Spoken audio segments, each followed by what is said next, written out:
Jam wanted to know, like, my advice for new vegans, so I'm just making a whole video just about that one question, and then I'll do the other questions in another video. So I made up like my 5 main tips for new vegans, and so here we go. My number 1 main tip for new vegans is just to veganize your favorite recipes. So if your favorite recipe is spaghetti and meatballs, you can easily go to the store and buy some Gardein brand meatballs, or even Trader Joe's meatballs. Those are my favorite ones. And you can just swap that out with regular meatballs and make your spaghetti vegan that way. You do actually have to, if you buy jarred tomato sauce and you don't make your own, then you actually do need to read the ingredients, because I have noticed lately that there are some brands like at Walmart and stuff that do have dairy inside of their marinara sauce spaghetti stuff. So I'm trying to remember the brand, but I think it might actually be the Wild Oats organic brand. The marinara one has milk in it or something. There's one of them that has milk, so just be careful when you're buying products to read the ingredient list. And if you're trying to do like whole foods, if you're trying to eat more healthy, make sure you check the fat content and try to keep it pretty low, like 1 or 2 grams per serving. And hopefully if it's like spaghetti sauce, then the serving will be like a half a cup usually. So if it's only like 1 gram per a half a cup, then you're pretty good, because you're pretty much only going to eat about less than a cup of sauce on, you know, any bowl of spaghettis if you're making a big batch, you know, for yourself or your family, or if you're planning on having leftovers. Usually spaghetti makes a lot, so you usually will have leftovers, so you don't really have to worry too much. Just make sure when you buy a sauce you check it, because if it is filled with a lot of olive oil or whatever, then if it's more than 1 or 2 grams per serving, then you should probably try to find something a little bit lower fat if you're trying to watch your weight or whatever. So anyway, that's my first tip. So like, there's vegan recipes for everything, so just go on, you know, you can go on Google or you can go on YouTube and just research vegan recipes, and you'll get thousands of hits. And just go through and find your favorite old recipes and try new recipes that are vegan. And I guarantee you'll find something that you like if you just keep trying different recipes, you know, over the course of a month or 2. You'll find your staple foods that you like to eat. So that's my number 1 tip.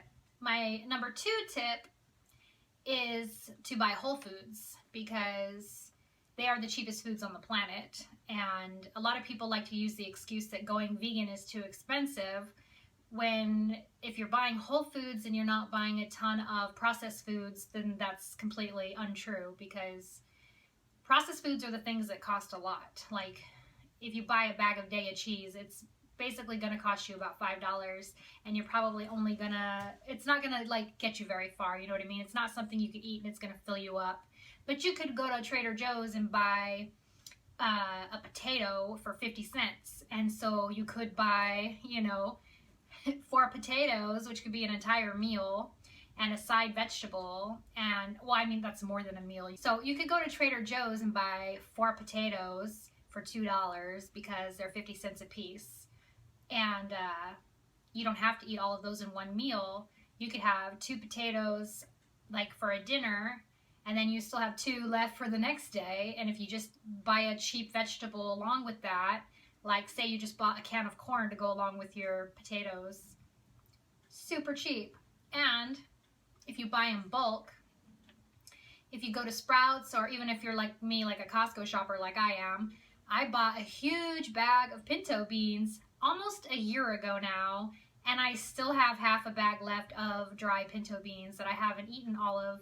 I haven't eaten all of them yet, and they're still good. I made some refried beans the other day, and they still taste perfect. The beans don't go bad. They last for a really long time. Buy in bulk, that helps.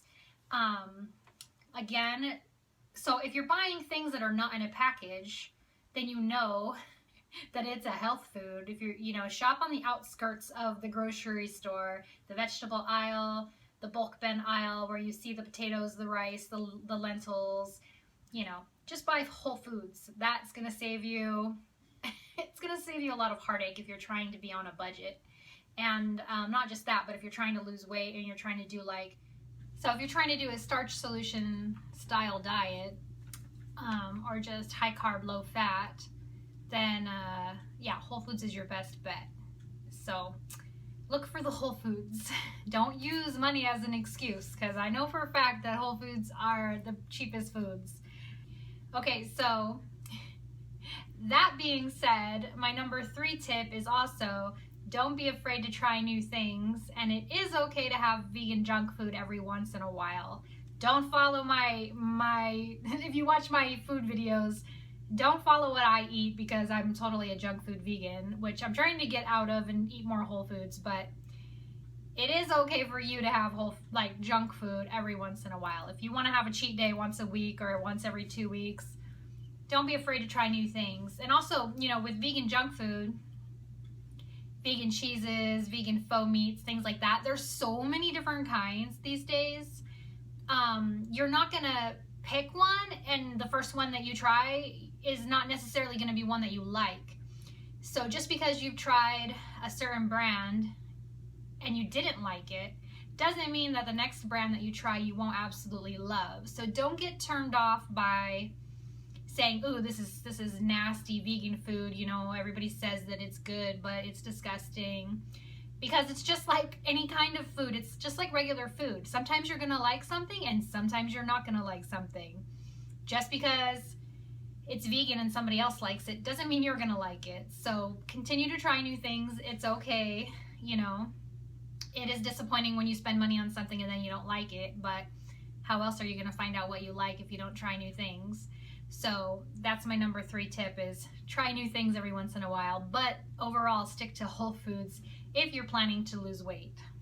So my number 4 tip is, please have patience with yourself. Your taste buds will change over time. Say that you were not a person that liked vegetables or something, or even maybe fruits in the past. Like over time, the more clean that you eat, the more your taste buds will change. Like in the beginning, this is not clean food, but in the beginning when I first started eating a plant-based diet, I hated Daiya cheese. Like I thought it was so disgusting. But to me, it did still have a tiny bit of real cheese taste to it, so I kept trying it, and I would only just put a little bit on this and a little bit on that, and over time, like, my taste buds changed, and now I absolutely love it. And some of the faux meat too, like also tofu. Like I hated tofu. I used to freaking hate tofu, and now I love it. It doesn't bother me at all. I like it. I enjoy it. So yeah, the more you eat clean foods, the more your taste buds will slowly get over your addiction to as much fat and salt and the very stimulating combinations that they put in these processed foods that have the very high sugar and fat and salt combination that gets you hooked and gives you a little bit of a junk food addiction. If you are eating whole foods and you try to really hard to stay away from those things, and you're carbing up and you're making sure that you're full and you're not giving yourself kind of a leeway to be hungry all the time and start craving those foods, if you stay off of them for a while, your taste buds will eventually change, and you'll start to actually crave more vegetables and fruits than you will junk food if you try to eat clean. So just have patience with yourself. If you're trying to eat clean, just make sure you eat a lot of greens, because those cut down on cravings. Eat a lot of fruit, because that'll cut out your sugar cravings.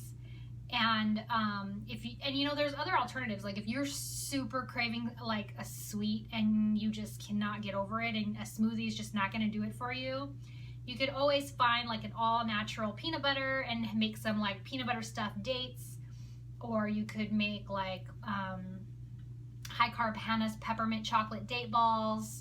Like dates are a really good substitute for sweets. If you're craving some kind of like candy really badly, then dates are an awesome alternative for you. If you don't like dates, then I would just stick to like fruits. Or you could even make like oatmeal cookies using applesauce and mini dark chocolate chips, and just use a few of them. Like, I really like oatmeal, raisin, and chocolate chip cookies mixed together with raisin. Like, most people usually like oatmeal chocolate chip or oatmeal raisin. I like oatmeal raisin chocolate chip all together. Like, it's so good. And you can make it with applesauce instead of oil. You can use stevia if you don't want to use sugar. So you just have to kind of find recipes that you're interested in and learn how to tweak them to make them healthier. So basically the number one thing is watch your fat content. So I always substitute oil for applesauce. So that's just my tip for if you're having cravings, you can always take a recipe and try to make it a little bit healthier so that you don't have to give up the things. You don't really have to give up the things that you crave. You just have to learn how to make them healthier. Again, like whole foods and fruit are the best thing for like sugar cravings and dried fruit. My number 5 and my last tip is to help you go vegan and stay vegan. Watch documentaries like Cowspiracy, Forks Over Knives, Fat, Sick, and Nearly Dead.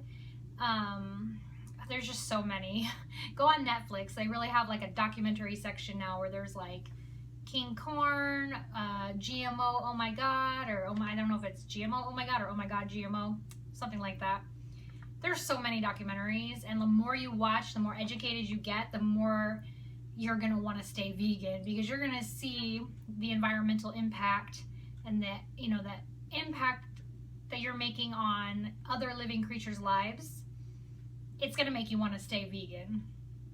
So, or it's going to make you want to go, from plant-based to ethical vegan.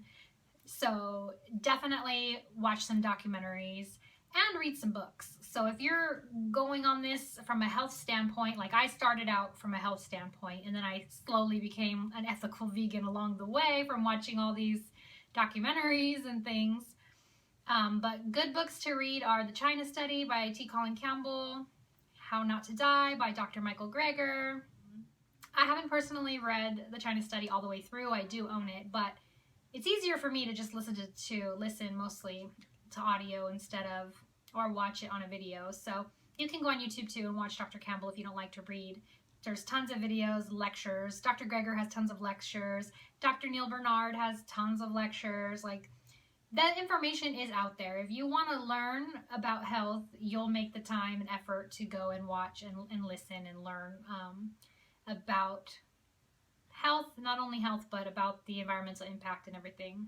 If you learn all of the facts, it's very unlikely that you're gonna go back, you know what I mean, to the way you used to be, because it's very inspiring when you see not only the lectures of the doctors talking, but when, like, I'll go on YouTube and search like my vegan story or inspirational vegans or whatever, and you can find people that have healed all kinds of diseases and things on a raw foods diet or a vegan diet, or you just have to do research, and you'll find thousands of reasons why you should be vegan and stay vegan. So I have one last bonus tip, and this is the number one thing that made me stay vegan, because I tried to be vegan and I ended up being vegetarian for a year because I kept slipping back into the casomorphines, the addictive cheese of the cow. So yeah. So what I did was I told myself, every time you slip back into dairy, every time you slip back into that cheese pizza or that macaroni and cheese, you are going to force yourself to watch an animal cruelty video. And I got so tired and like upset from watching animal cruelty videos that I couldn't stand to watch any more of them. So I never even had to go back and watch one, because every time I thought I want that piece of pizza, I told myself, if you eat that, you are going to force yourself to watch an animal cruelty video. And I so badly did not want to watch any more of those videos that's when I finally became vegan, because then it became about the ethical side of, I don't want to see any more baby cows being torn apart from their mothers. I don't want to see any more cows getting raped. I don't want to see any of this stuff anymore. So that's what made me stick to it. And now I've been a vegan for a little bit over a year now. January was 1 year for me. So it's been a year and 3 months, pretty much. And I am super happy, and I will never go back. So those are my tips. I hope that it helps you. If you have any other questions, please feel free to post them in the comments. Happy to help any way that I can. So yeah, I really hope this helped. As always, thanks for watching, and I'll catch you next time. Thanks for being a part of Team Broccoli. You rock. So remember, if it's not good enough for your eyes, why is it good enough for your stomach?